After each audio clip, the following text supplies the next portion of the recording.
Hello student, I hope आप सभी घर पर होंगे और सेफ होंगे। जैसा कि जोधपुर अभी रेड जोन में है, तो आप लोग बहुत अच्छे से ध्यान रखें। जैसे कि इस बीमारी का prevention is better than cure, क्योंकि अभी तक कोई इलाज नहीं आया है। तो आप लोग बहुत अच्छे से अपना ध्यान रखें।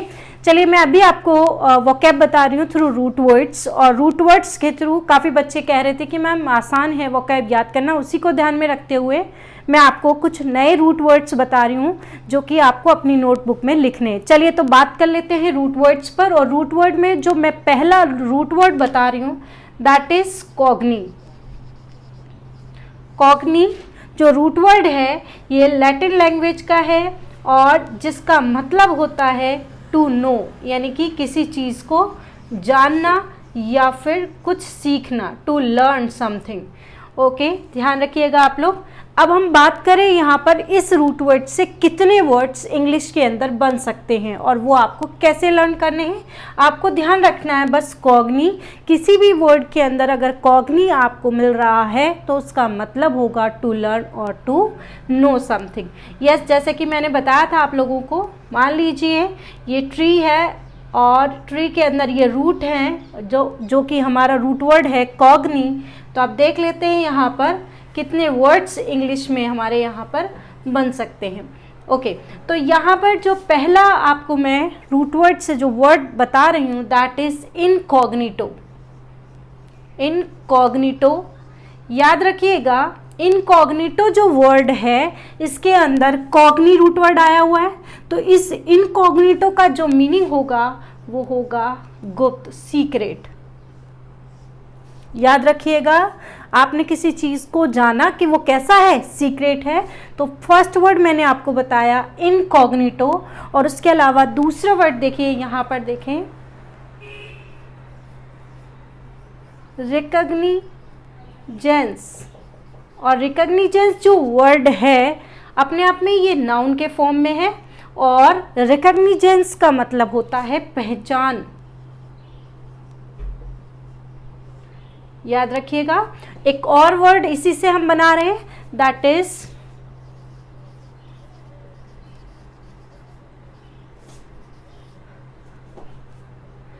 Is recognisation. इसे भी हम कहेंगे पहचान, रिकग्नाइजेशन। उसके अलावा रिकग्नाइज बना सकते हैं, सेम नाउन है, सेम मतलब है पहचान, दोनों फॉर्म नाउन के हैं। रिकग्नाइजेंस या फिर रिकग्निजेशन जिसका मतलब होता है पहचान, और रिकग्नाइज्ड जो वर्ड होगा या रिकग्नाइज जो वर्ड होगा जो कि वर्ब के फॉर्म में होगा। याद रखिए बेटा, इसके अंदर भी ATION या फिर TION जिस भी वर्ड के लास्ट में आता है वो नाउन के फॉर्म में होता है, या ANCE। और यहाँ पर ZE है तो यानी ये वर्ब के फॉर्म में है जिसका मतलब होता है पहचान करना। ये वर्ड कई बार आता है एग्जाम में। उसके अलावा हम नेक्स्ट यहीं पर वर्ड देखें तो कॉग्निशन, जिसका मतलब होता है किसी चीज़ को आप ऐसे समझ रहे हैं कि किसी चीज़ को आप फील कर रहे हैं, यानी कि हिंदी में बोलें तो इसे बोलते हैं सहानुभूति।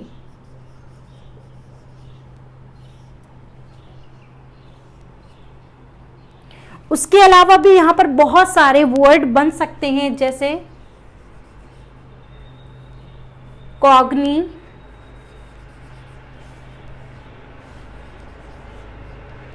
सेंटी, जिसका मतलब होता है विशेषज्ञ जो बहुत अच्छे से किसी चीज़ को समझता हो या फिर जानता हो। तो देखिए, मैंने आपको कुछ वर्ड्स कॉग्नी से बनाए हैं। इसके अलावा भी बहुत सारे वर्ड्स आप बना सकते हो, बट आपको मेन क्या याद रखना है, cogni. Cogni is a Latin word and meaning is to know, to learn something, और जिसके अंदर भी ये आता हो आपको मीनिंग यहाँ पर ये क्लियर करनी है। आई होप आपको पहला वर्ड मेरा बताया हुआ रूट वर्ड याद होगा और उसके अलावा आपको ध्यान रखना है। तो अभी मैं आपको नेक्स्ट रूट वर्ड बता रही हूँ जो कि ग्रीक लैंग्वेज का है। जैसा कि मैंने पहला आपको रूट वर्ड बताया था कॉग्नी, जो कि लैटिन लैंग्वेज का था। अब एक और रूट वर्ड बता रही हूँ दैट इज इथ। याद रखिएगा, इथ जो है वो एक ग्रीक लैंग्वेज का रूट वर्ड है जिसका मतलब होता है मॉरल, यानी नैतिक हम कह सकते हैं। जैसे किसी को मॉरल वैल्यूज़ जो है हमारे नैतिक जो हमारा वैल्यूज़ होती हैं हमारे समाज की, तो यानी इथ जो हो गया उसका मतलब मॉरल होगा, नैतिक होगा, और ये ग्रीक लैंग्वेज का रूट वर्ड है। चलिए इससे रिलेटेड हम वर्ड्स देख लेते हैं कुछ यहाँ पर। जैसा कि मैंने आपको बताया है कि अगर आपको रूट वर्ड्स क्लियर हैं तो आप इससे बहुत सारे वर्ड्स बना सकते हैं। यस, तो पहला रूट वर्ड जो हमारा था इथ, उससे हमने काफ़ी सारे बनाए। अब दूसरा जो रूट वर्ड है हमारा इथ, तो उसका मतलब होता है मॉरल। अब इससे रिलेटेड मैं वर्ड्स आपको बता रही हूँ। तो पहला मेरा वर्ड है जो यहाँ पर इथिक्स। इथिक्स जो है नैतिक शास्त्र, और याद रखिए इथिक्स जो है एक सब्जेक्ट है और ये नाउन के फॉर्म में है, और ये हमेशा लगता तो प्लूरल है बट होता कैसा है, सिंगुलर। तो इथिक्स नैतिक शास्त्र है और नाउन के फॉर्म में है ये, इसके साथ हेल्पिंग वर्ब हमेशा सिंगुलर लगेगी। उसके अलावा इथिक्स के अलावा इथिक, अगर मैं एस हटा दूं तो इसका मीनिंग थोड़ा चेंज हो जाएगा, जिसका मतलब होगा जातीय, related to community. Yes, next इसी से रिलेटेड एक और वर्ड देख लेते हैं जिसे कहते हैं इथोस। इथोस का मतलब होता है किसी की कैरेक्टर्स या किसी के रहने की जो कंडीशन होती है, जिसे हम हिंदी में आचार विचार भी कहते हैं, किस तरीके के हैं, तो उसे हम इथोस कहेंगे। उसके अलावा हम और क्या बना सकते हैं, इथिकल, हम इसी रूट वर्ड से इथिकल वर्ड बना सकते हैं जिसका मतलब नैतिक ही होगा मीनिंग। उसके अलावा हम और भी वर्ड्स बना सकते हैं जैसे इथोलॉजी, और logy means science, study, logos root word है, तो इथोलॉजी क्या हो जाएगा, नैतिक विज्ञान। नैतिक विज्ञान कहेंगे इसे। और अगर इसी में लॉजी से लॉजिस्ट कर दिया जाए तो वो पर्सन जो स्टडी करता है किसकी, मॉरल वैल्यूज़ की। इथोलॉजिस्ट यानी कि विशेषज्ञ, नैतिक विशेषज्ञ भी कह सकते हैं, या वो पर्सन जो कि स्टडी करता हो किसकी, मॉरल वैल्यूज़ की। यस, तो पहला मैंने आपको रूट वर्ड बताया था cogni. Cogni means to learn something, to know something, और इससे रिलेटेड मैंने आपको वर्ड्स बताए। दूसरा वर्ड मैंने बताया आपको इथ, जो कि ग्रीक लैंग्वेज का है, और इससे भी मैंने आपको वर्ड बताया, और इसका मीनिंग क्या होता है, मॉरल। चलिए तो एक और रूट वर्ड यहाँ पर हम देख लेते हैं। यस, तो नेक्स्ट हमारा रूट वर्ड है जो कि ग्रीक लैंग्वेज से है, और दैट इज मेलेंज, या मेलेंज जिसे हम कहेंगे, जिसका मतलब होता है डार्क, या फिर हम कह सकते हैं सैडनेस या सैड। और मेलेंज जो है that is Greek root word, आपको याद रखना है।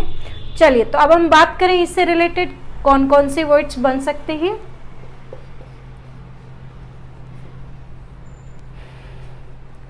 मेलन से बनता है वर्ड मेलनकोलिया, जो कि कई बार पूछा जाता है।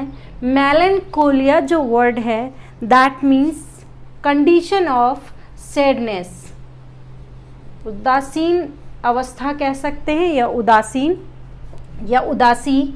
उसके अलावा इसी को हम थोड़ा सा अगर चेंज करें तो मेलनकोलिक, तो इसका मतलब क्या हो जाएगा, उदासीन, या वो पर्सन जो क्या हो, सैड हो।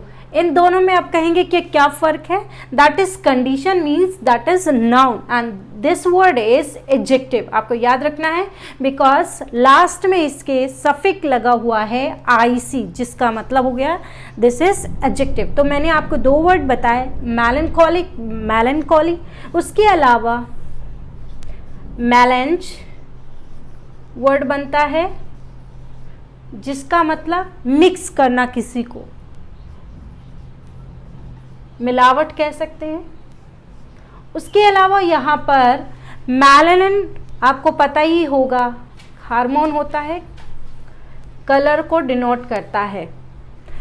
और उसके अलावा एक और हार्मोन होता है मेलाटोनिन, मेलाटोनिन और मेलानिन जो है दोनों हार्मोन्स हैं और ये कलर से रिलेटेड है और ये स्लीप और सोने और मतलब जगने से संबंधित है, स्लीप एंड अवेक सिचुएशन।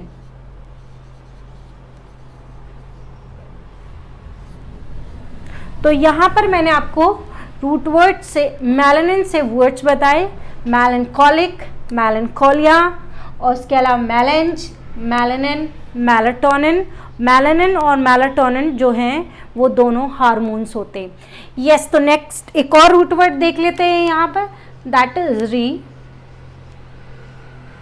जिसका मतलब होता है किसी भी चीज़ का फ्लो होना, यानी कि फ्लो, टू फ्लो समथिंग, या फ्लो कह सकते हैं इसको, RHE। अब ये एक रूट वर्ड है, that is also Greek root word, जिसका मतलब फ्लो होता है। अब इससे रिलेटेड मैं आपको कुछ वर्ड्स बता रही हूँ, आप ध्यान रखिएगा क्या क्या बन सकते हैं, या फिर आपको भी लर्न करने कहीं पे भी मिल जाए। RHE मीन्स क्या होगा, फ्लो समथिंग। तो यहीं पर वर्ड देखें, रियोलॉजी, यानी कि क्या हो जाएगा ये, जिसका मतलब होता है स्टडी की जाए लिक्विड्स की कि वो किस तरीके से फ्लो होते हैं, यानी कि तरलीय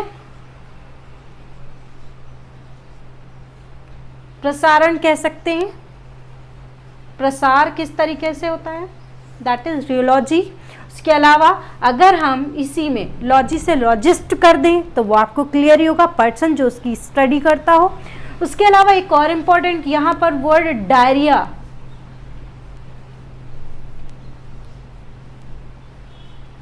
ये जो रूट वर्ड है यानी कि री, इससे ही बना है शब्द डायरिया। और डायरिया आपको पता ही है छोटे बच्चों में हो जाता है, जिसमें वाटर का मतलब कमी हो जाती है और उन जो वेस्ट प्रोडक्ट होते हैं वो बहुत ज़्यादा मतलब बहने लग जाते हैं। तो यहाँ पर री से बनता है शब्द डायरिया। इसके अलावा रिदम, इस आपको पता ही है, तरंग या फिर रिदम का मतलब क्या होता है, सुर, ताल, लय। इसके अलावा भी शब्द बनते हैं,